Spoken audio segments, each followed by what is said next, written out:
যখন আপনি মহান আল্লাহ তাআলার উপর ভরসা রাখবেন, তখন অনেক কঠিন জিনিসও আপনার জন্য সহজ হয়ে আসবে।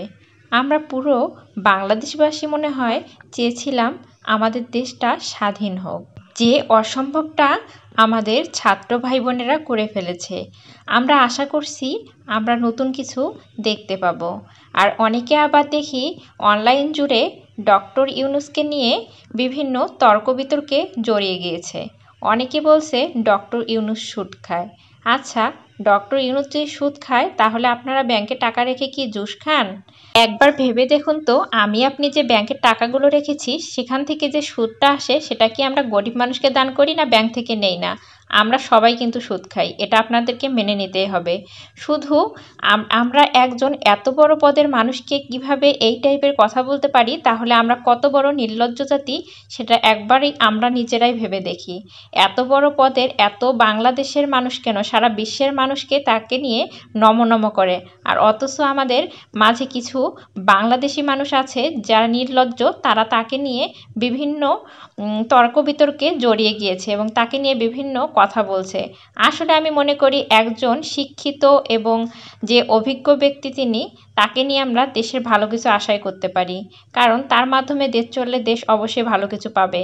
আর যিনি ছিলেন এতদিন, তিনি যে দেশের অবস্থা করে গিয়েছে, এখানে হুট করে অন্য কেউ সরকার প্রধান বসলে আমি মনে করি যে সে সামলে উঠতে পারবে না দেশটাকে।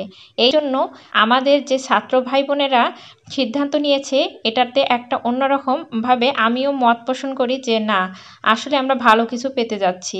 যারা আসলে এই জিনিসগুলো ভেতর থেকে বোঝে না বা বোঝার চেষ্টা করে না, তারাই এই তর্ক বিতর্কগুলোতে জড়িয়ে পড়ে। যাই হোক, আজকে আমি যে রান্নার আয়োজনগুলো করেছি, সেই আয়োজনগুলো কিন্তু সবগুলোই মজার। এর আগে আমি আপনাদেরকে দেখিয়েছি চিচিঙ্গা দিয়ে আমি ডিমের ঝুরি ভুনা করেছি, আর এখন করলা ভাজি করে নিচ্ছি। করলা ভাজি করাটা সবাই জানেন, আমি তাই করলা ভাজি করার আর কি বলবো।